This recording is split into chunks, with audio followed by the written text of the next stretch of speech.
সমস্যা কি হয়েছে? কয় হুজুর নির্বাচনের আগে যে কি একটা টাকার খেলা গেছে আপনি শুনলে বুঝতাম কি কীরকম। কয় রাইতের বাজে 2:30। কয়টা? কথা কয় না, কয়টা? রাইতে 2:30টার সময় ঘুমাই রয়েছি।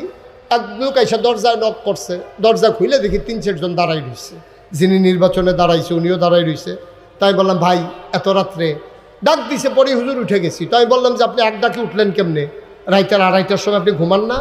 হুজুর ঘুমাইছি তো, ফাতলা ঘুম, কারণ কোন সময় উঠা লাগে এই জন্য গাঢ় ঘুম দেই না, আচ্ছা হালকা হালকা ঘুম।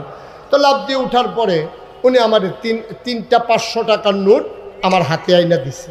তা আমি জিজ্ঞেস করলাম ভাই তোমার কাছে কি আমি টাকা পাই? কয় না। তুমি আমার কাছ থেকে কিছু কিনবা? কয় তাও না। কয় তো টাকা পাইও না, কিছু কিনবাও না, তো 1500 টাকা দিছো কেন?